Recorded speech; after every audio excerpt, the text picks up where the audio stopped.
Small business war stories. Small businesses are the soul of America.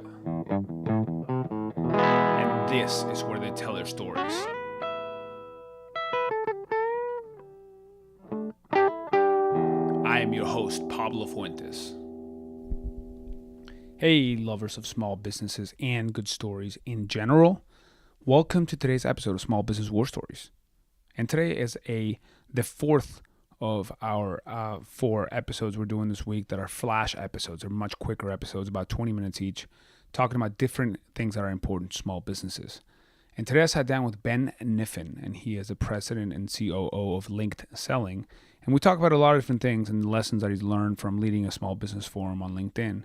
But also we talked about the importance of LinkedIn, why, even if you may think that LinkedIn is not for you, why LinkedIn can be a really powerful tool to help you grow your business. He is not directly associated with LinkedIn. We're both just people who believe that it can be a great tool for businesses.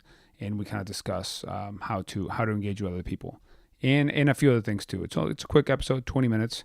And next week, next Wednesday, we will get back to our regular episodes that I tape by going all around the country with Muddy Waggers. But this is the fourth of this kind of quick burst flash episode set that we're doing this week. This episode is brought to you by Proven.com. Proven is a company I started, and it is a small business hiring tool. It works very well to organize all of your hiring. You can check it out at Proven.com, and we have a great blog that is a resource for small businesses. Do yourself a favor, go check out blog.proven.com. You can find out what the best apps are for small businesses, what's the best hiring system for your small business, the best job boards for you, and you can find all of the Small Business War Stories episodes there at blog.proven.com. Without further ado, let's get into today's episode with Ben Niffen on Small Business War Stories. And we are live today here with Small Business War Stories. And my guest today is Ben Niffen, and he is the president and COO of Linked Selling in St. Louis, Missouri. Welcome to the show, Ben. Hey, Pablo. Thanks for having me. I really appreciate the opportunity to talk to your audience, and hopefully they can learn something from me today. Absolutely. And I found you originally because you and your team are the leaders of the Small Biz Forum, which is the group for small business owners and professionals on LinkedIn, right? That is correct. Yep. That's a group that we run. Awesome. So tell me a little bit more. How did that? I mean, you have quite a few. You're just a handful of folks short of 15,000 members right now. How did this get started? What was the original idea? It's like whose idea was it, and why did you decide to assemble people on LinkedIn to talk about small business? Yeah, sure. So this was really, let me take a step back. So I started the business with my good friend Josh Turner. He's the founder. I'm a co-founder. We started the business back together back in around 2011, I'd say, somewhere around there. And our business essentially provides online marketing services for small business owners. Specifically LinkedIn lead generation. The thing is that there's so many marketing companies that are out there, and we didn't want to just be seen as another marketing company, because we were going after small business owners, entrepreneurs. We were going after folks like that. We wanted to be seen as experts in those communities, and therefore we started a group for those people. We didn't want to start a group on LinkedIn marketing because that was so specific, and there was a good chance it was only going to attract our competitors. So we wanted to brand and position ourselves in a way that would attract our prospects and our clients. So that's how the group came to be. And let me think about this. I'm pretty sure that would have been Josh's idea to come up with that name, but we've been running that group for a while now, probably 7 years or so. Wow, that's great. It's actually really, there's a lot of parallels between what you just said and the Small Business Small Business War Stories podcast, because I'm the CEO of a company called Proven, and our customers are small businesses, and we don't really talk about my company very much during the podcast, but it's all about highlighting and understanding small business customers, and that's really the key of it, right? Yeah, positioning is a really big play because you will see, regardless of, especially if you're in the B2B space, there's so many people who think that what they do is great, and maybe what they do is great, but so much of marketing has nothing to do with what you do, but catering to the prospects that you are going after. Like if people don't know you, they're not going to care about you. And I'm not trying to be harsh. It's just the reality of the situation. Right. We're all vying for for space in the online real estate area, and if we're constantly just talking about ourselves and talking about the things that interest us, then we're going to repel the prospects that we want to attract. And actually, one of my team members the other day used this example. When you're going fishing, you want to fish with bait the fish like, not the bait that you like. Right. You want to attract the fish by using bait that they like. And so that's the whole key between, the content that you're putting out there and the online communities you run. You want to make it about your prospects. That makes sense. How does that translate to getting beyond ourselves, getting into our small business audience? How does that translate into actionable advice and things that our audience, our small business operators and owners can do? Yeah, well, the first thing I think you have to do is just be honest with yourself about your marketing and your positioning, and is it very me focused or is it very customer focused? I think you have to have the ability to evaluate that. Hopefully, if you're good in that area. If you are, then cool. If you're not, you may need to partner with another agency or consultant to be able to figure that out. And then in terms of actionable items, I mean, really, it comes down to content curation and creation, and being able to effectively put out content, bait, if you will, that is going to be able to attract your prospects. And I mean, that's where a lot of it starts, to be honest. And then from there, maybe even focusing on a platform or two. For a long time, we used webinars. We still do. Webinars was something that we focused on a ton, and that's where we put a ton of effort into. I think it's good to focus on one thing, not spread yourself too thin. Okay. We might be guilty of missing out on some opportunities over the years of not trying to produce more content for different channels. Sure. But we have dominated the webinar game and have focused so heavily on it that we might even be considered leaders in the space. Okay. We get anywhere between 6,000 and 7,000 registrants each month for our webinars. Some people struggle to get 50 per month. But because we have focused on that one thing so much, it's helped us to get to a place where we can, not to use a cliche word like dominate, but that's what you want to do. Okay. That makes sense. Let's talk about the forum a little bit. So what kinds of things do people share in the forum? I mean, I'm a member of the forum, but I'd love to hear your perspective on how is the forum a useful tool for small business folks who are on LinkedIn. And by the way, and this is maybe a good time to also talk about why should small business people be on LinkedIn, because not everybody I meet is on LinkedIn. Yeah, sure. So I'll go in order of those questions. The content that's shared, or the idea behind the group and what sort of conversations are fostered in there, stems from the fact, like I mentioned, we don't just necessarily want a group that's all about LinkedIn marketing. Obviously, that's what we specialize in, or one of the things we specialize in.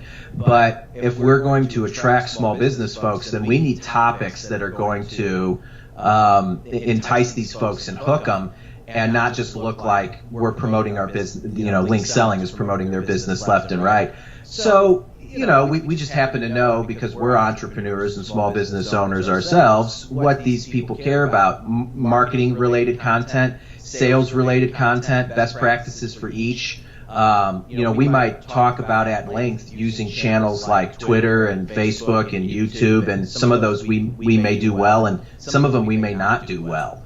But because other people care about them, we're still going to talk about them. We might even get into, everybody loves marketing and sales, but we might even get into a little more of some drier areas and talk about finance related things, operations related things. We might find a discussion in there that talks about what project management system are you using and why to set up your business, because operations and operational efficiency, things like that are important to small business owners. It's not necessarily about just one thing like LinkedIn marketing.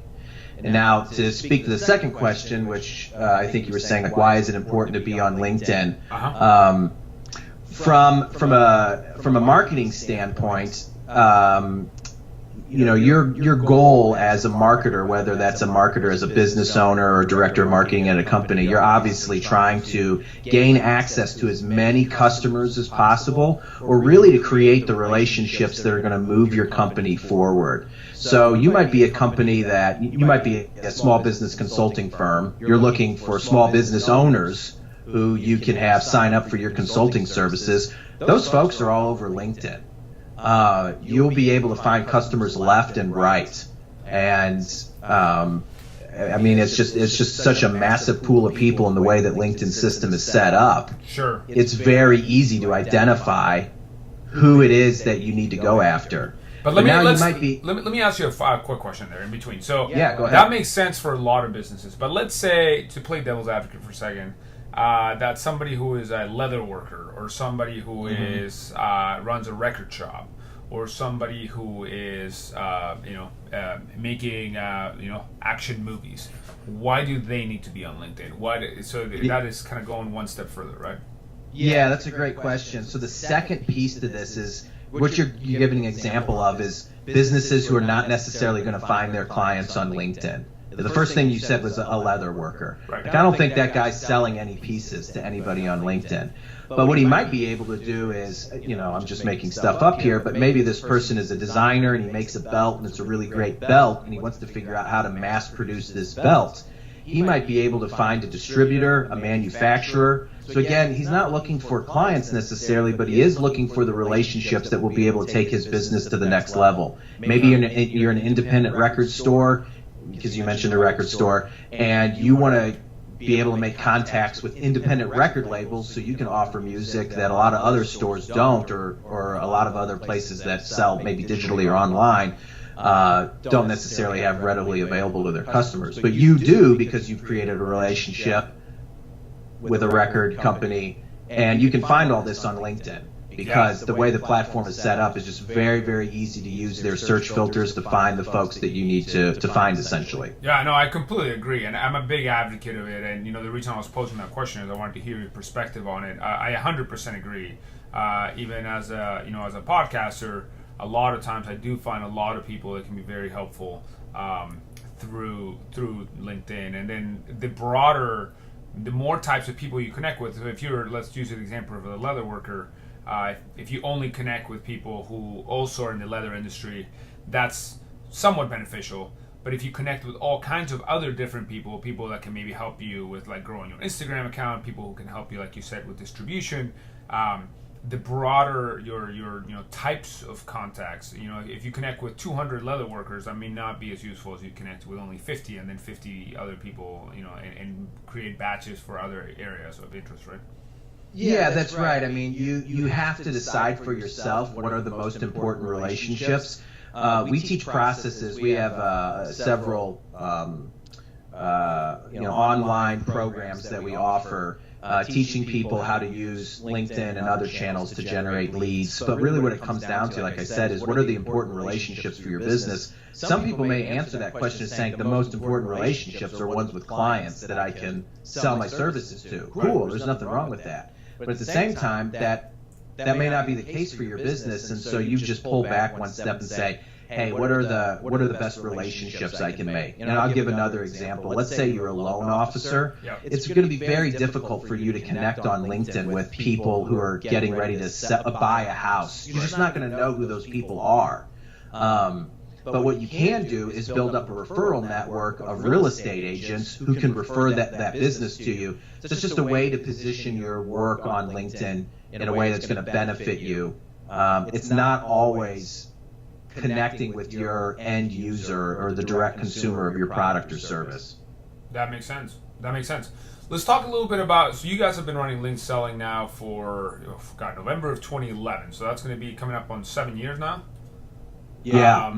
So I'm sure that if your journey has been like mine or like most other business people I've spoken to, it's been fraught with lots of peril, lots of crazy things happening. Can you maybe share a story when things went really badly for you, and how did you handle it? Yeah, I think we've done a really good job of mitigating risk, but not everything we've done has been a home run.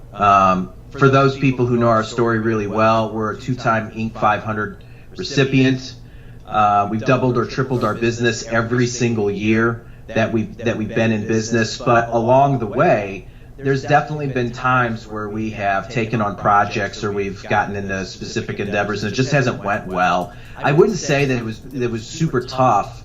I'm kind of being open-ended here. Sure. From a broad perspective, I think what I'm saying is in the beginning, you get used to saying a lot of yes to a lot of things when you're growing your business because you're looking for the thing that is going to hook, the thing that takes you to the next level. Okay. You get in that mindset of saying yes to a lot of things. You're taking every meeting. You're exploring every idea. But after a while, if you're getting some traction, you're getting customers or your business is growing, it gets to a point where you have to start switching from the yes to the no, where you're saying no to most of your meetings. You're not exploring as many ideas. And I think that is one of the biggest challenges for businesses that are growing is that typically if you're rapidly growing, it's probably because you are good at exploring ideas and seeing if something is worth exploring. But after a while, you have to be careful that you don't spread yourself too thin and, you can kind of suffocate your business because you're not able to focus on one thing or two things. So let's maybe bring it to an example. Can you think of an example of a time when you spread yourself too thin? Yeah, I mean, I wouldn't say there was anything where, like, at this period in time, this was a terrible thing, but I'll give one example. Like, we thought early on that we were going to start a digital magazine, and we had some relationships with some folks that specialized in this, and we thought we were going to use this as a big lead generation tool, and we get really excited if we can find a marketing channel or a system to generate leads that can pay for itself. And something like this magazine, that we thought maybe that could be the case because we're getting subscribers who would pay for the magazine, this digital magazine, and then they would also we would also be able to pick clients up off of it. So it just didn't go that way. You know, we probably put 9 months to a year into it. We had a process down for developing content. We got writers to write articles. There was a lot of work that we were doing with it. Hired a content manager. We just put in a lot of work, and it didn't go as well as we thought. I was going to say we were quick to shut it down, but someone might come back and say, "Well, you waited a year. That doesn't seem that quick to me." Right. We gave it the amount of time we needed to see it grow, but when it became clear that it wasn't going anywhere, we were very quick to make the decision that we needed to say, "This isn't working. We're going to stop it." But it does kind of suck. It's a little tumultuous to go through something that you pour your a lot of hours of time into, and you've got to shut it down. No one likes that, but you do so to protect the other things that you have going on in your business that are doing well. Right. Can you talk a little bit more specifically about, so that's a challenge that a lot of small businesses come across, which is trying something, and then how do you strike the balance between we have given this enough time to make sure that this is, it works or it doesn't work, versus continuing to press on and figuring out, like, how do we iterate this idea? What's your thought process for that? And obviously this is highly subjective, but. Yeah, it's tough because I don't know if there's a one cut and dry formula. I think it gets better with experience. Early on, I think when you are in a place where you're trying out ideas, it can be difficult if you don't have a lot of experience in business to see whether something is going well or not. When you've been an entrepreneur and you've had some businesses that have gained some traction, you've gotten some customers and you've grown your business. When you've been in that space for a couple of years, then you kind of see, okay, I know what it looks like to fail and I know what it looks like to succeed, and I can kind of see how the path goes. But until you reach that success, I think it's a little more difficult. One thing I will say, though, obviously, is that if your idea that you are trying to if that you're trying to test out, if it's bleeding a lot of money and you don't have good cash flow, I'm a lot quicker to cut that off than one that is not bleeding a lot of money. And so in the example of the digital magazine that I just talked about, we were wasting a lot. I shouldn't say wasting. We were spending a lot of time, but we weren't necessarily spending a lot of money. We were spending some money, but it wasn't a massive chunk of our business. Okay. And so we were able to go on with that for a year. And I think because we know the space, we have a good idea of how long an idea should take to come to fruition. A digital magazine doesn't get 100,000 subscribers overnight. That kind of thing takes time. So we allotted time to it.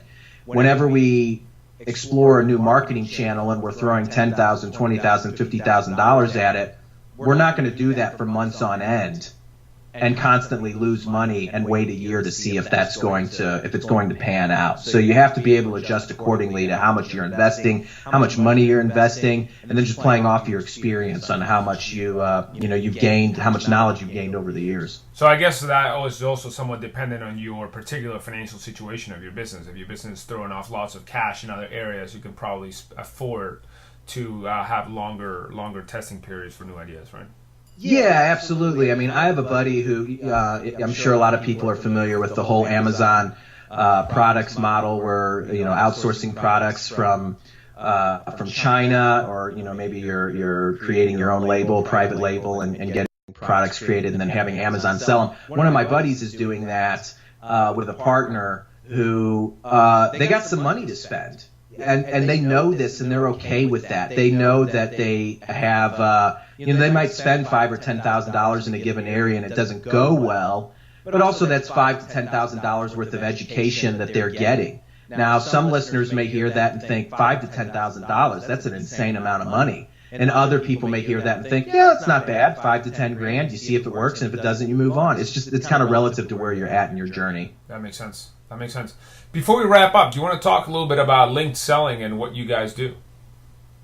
Yeah, so linked selling, we are an expert in the B2B lead gen space on LinkedIn. We work with a lot of B2B businesses, I'd say typically from the $2 million to $10 million, $2 million to $20 million business. We have a lot of those. Also a lot of I'd say even a little bit below there, maybe folks that are around $1 million, businesses that have at least a decent amount of traction going and are looking to expand their marketing channels. Our agency is basically our bread and butter of our company. We provide done for you services for a lot of B2B companies to generate leads on LinkedIn. That's the long and short of it. And so if anybody ever wants any info, you can go to linkselling.com. There's a contact us page on that website if you're interested in finding out more information on our services. But we also service a lot of folks who I would say are, if you're at the $100,000 mark and below, maybe you're not at a business where you're making $2 million yet. We have a lot of training programs and materials that help people get to that next level. And, that basically shows what our agency does for them and gives them a do-it-yourself process. Okay. And so we have a lot of different tools and programs for wherever you're at in your business to help you generate leads and take your business to the next level. That's great. And the name of your forum on LinkedIn, for our listeners who are on LinkedIn, it's the Small Biz Forum, and it's called the Group for Small Business Owners and Professionals. And where can people find you on Twitter or on social networks and things like that? Yeah, so basically LinkedIn would be the best place. LinkedIn.com/Ben Niffen. And I do have a Twitter page. I don't actively use it. But going to our website and going to LinkedIn and the Small Biz Forum are probably the two best places to go. Sounds good. And just for our listeners who maybe are listening to this in their car, Niffen is Kniffen, Ben Niffen. Awesome. Anything else you wanted to share before we wrap up, before you get back to eating amazing barbecue in St. Louis? Yeah, I'm not sure. I guess if I had some parting words, I would just say, to always be patient, always be curious, always be trying to look for whatever is that next thing that's going to take your business to the next level. Now that could vary depending on, if you're early in your journey or if you're later on in your journey, like how much you're going to invest in that area. But I see a lot of business owners who are scared to make moves, and I don't think you can be scared to make a move. There's always risks in business. That's absolutely for sure, and you cannot be afraid to take them. Sounds good. Well, Ben, thank you so much for sharing your wisdom and your knowledge today on Small Business War Stories, and I look forward to staying in touch. Thanks, Pablo. Thanks for having me. Bye. Thank you for listening to Small Business War Stories. If you enjoy the show, share it with a friend, or you can subscribe on iTunes, Stitcher, or on our blog at blog.proven.com. If you have an idea for us, we'd love to hear it. Please email us at podcast@proven.com. See you next time.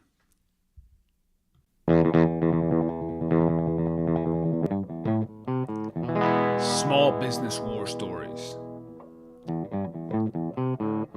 Small businesses are the soul of America. And this is where they tell their stories.